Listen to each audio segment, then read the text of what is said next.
Hi, I'm Pat Lynch Barrett here at Women's Radio, and I am so happy to welcome back Jerry Ashton.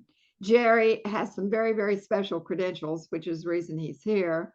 That is, he is the gentleman who started in medical debt, and because of his efforts and that of his partner, Stop. Okay. Start it all over. It's not in medical debt, it's RIP medical debt. Oh, so sorry. The Yes, old I have it Jerry. right. Okay, RIP. Okay, got it. All right. We'll just keep on going. I'll tell her to edit that. Okay. Okay, well, why don't you say it again because she can edit it out. Okay. Okay. Hi and welcome. I'm Pat Lynch Barrett, and this is Women's Radio. And my guest today is someone we've welcomed before. I'm so happy that he's back, Jerry Ashton. Jerry is also the founder of RIP Medical Debt. What is that? Well, let me explain that he and his partner were able to raise and retire 11, how much is that? $11.8 billion. That's with a B, $11.8 billion in medical debt for 7+ million Americans. Can you imagine the lives that it saved and the people that it helped? And he was so enthralled about the success that that had that he has moved on to create something called End Veteran Debt. And it is now, it has a big plan to end $80 million in veteran debt, even in the first year. So naturally, we all have to play a part in this. So they are using D-Day, which is June the 6th, to stand for End Veteran Debt, all veteran debt. And it's something I think that we can all get involved in. And he wants to invite you now and tell you more about that program. And I'm very happy to welcome Jerry Ashton back to Women's Radio. Hi, Jerry. Hi there, and I'm very happy to be on your program, as you can imagine.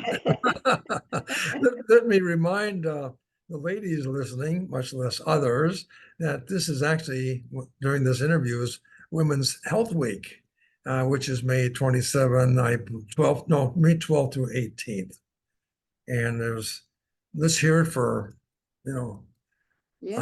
health.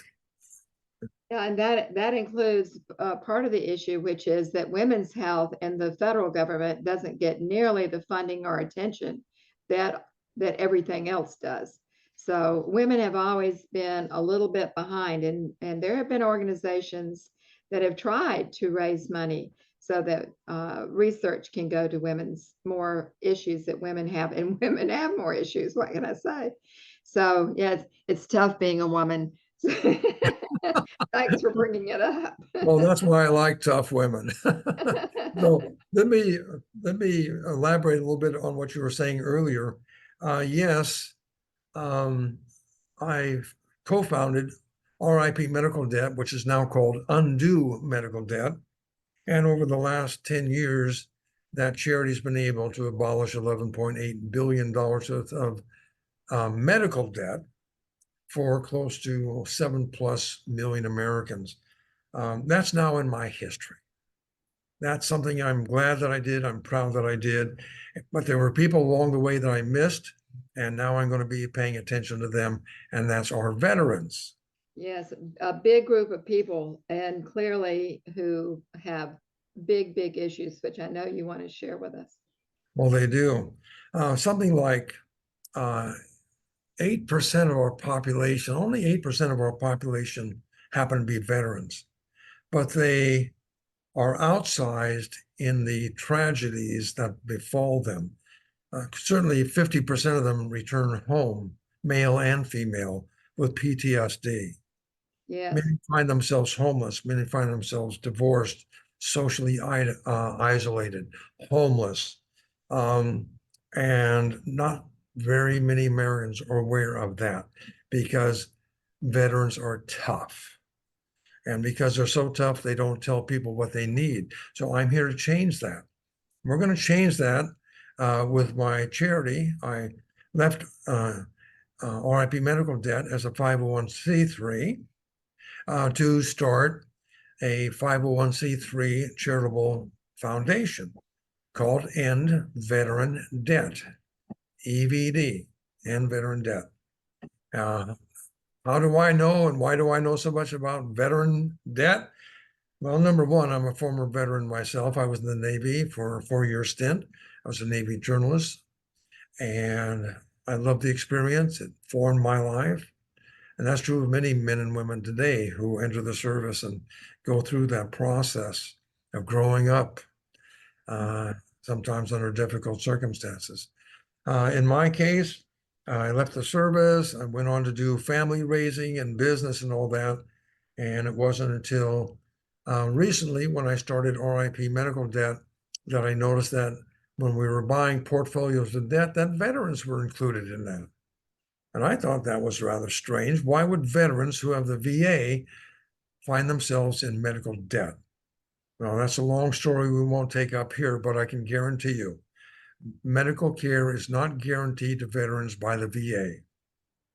They have hoops to jump through. They have to be in the right place at the right time, served in the right areas, have the right symptoms. I'd go into I would go to some swear words if I went any further, but the truth of the matter is, Yes, it's tough. It's tough for veterans. it is. So, Like you say, Jerry, they're I think probably everybody who's been in the military, they are taught to buck up. And so they yeah, learn to buck man, up and they come back and there's got to be a place somewhere, sometime when you can unbuckle from all of that. And because they basically aren't able to do that, they also commit suicide in record numbers. well, going back to the numbers, like actually it's 6% of our population. That's about 18 million Americans are veterans. Of that, 2 million are women. Now take a look at this. And we're going to talk about January 6th. We're going to talk about D-Day and how that relates to veteran debt. Right. But in World War II, I think commonly the entire war, there were 407,000 lives lost. Of these, only 350,000 were women who were serving in the services. Today, women comprise 27% of the military. There are going to be larger numbers of women returning as veterans. And what are they going to be facing? The same things and worse that veterans face, who are male That's veterans. right.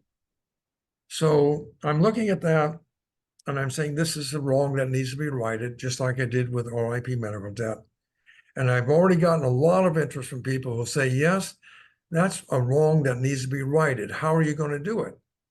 Well, with my background in the collections industry, what I am capable of doing, I and people who are partnering with me, we can go to the debt market where debt of all sorts, payday loan debt, predatory debt, household debt, debt of necessity, all this debt is bought and sold like ham hocks on an open market. Sold and then sold off to collection agencies who then begin to pursue you for 100 cents on the dollar. So what we're going to do is we're going to turn the tables on that approach to things. And we're going to take donated money. We're going to go to the debt market. And for 3 cents on the dollar, we can buy $1 worth of veteran debt. Well, that's interesting. What does that mean?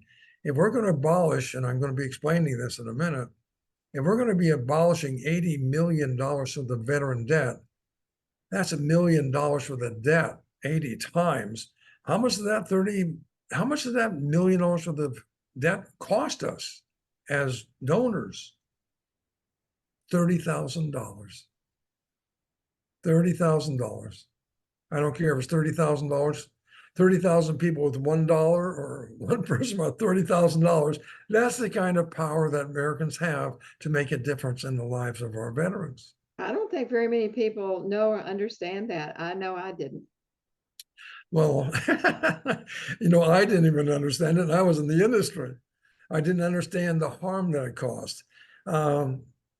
Debt is considered to be a social determinant of suicide. Mm. What does that mean? Well, take a look at, once again, veteran records, statistics. 44 veterans a day will commit suicide a day. That's 2 times the level on more of the civilian population.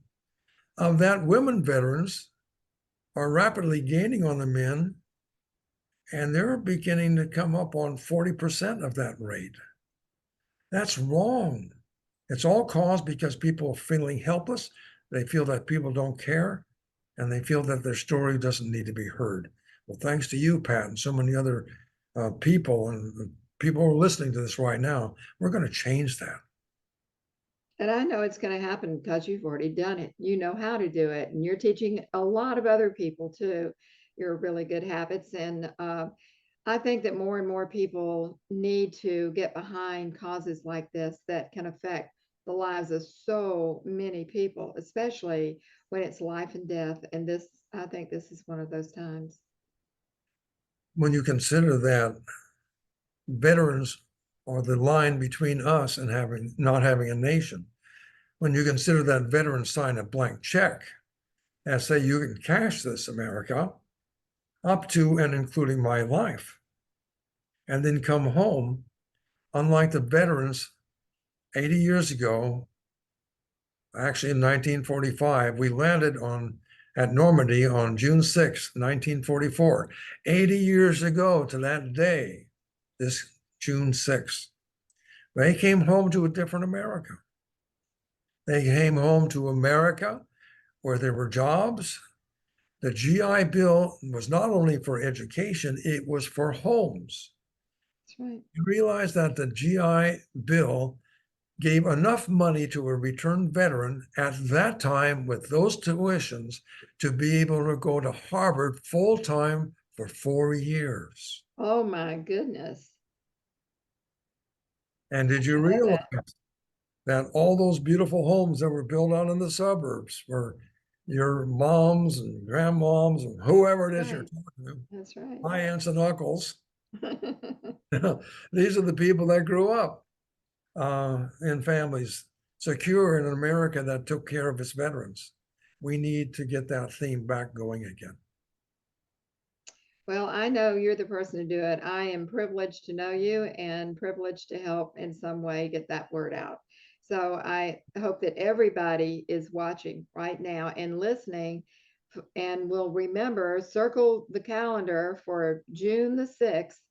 And I want Jerry to give us the URL for his site. And please go there, sign up to get more information and make your donation. And do it in the name of whoever from your family gave. Thank you so much. I appreciate you. Well, here's the email.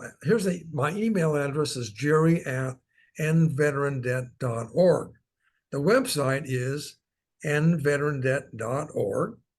And if you would like to join a group of veterans and their supporters in a community that meets every Monday by Zoom, Monday East Coast time, go to Veteran Mission Possible, veteranmissionpossible.com.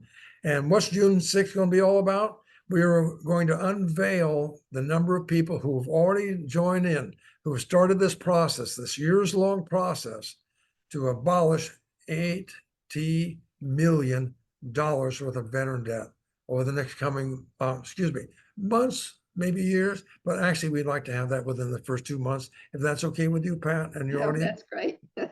That's great. And I encourage everybody, whether your donation is little or very, very big, do what you can, do what your heart leads you to do. Thank you. Thanks, Jerry. Thank you, Pat.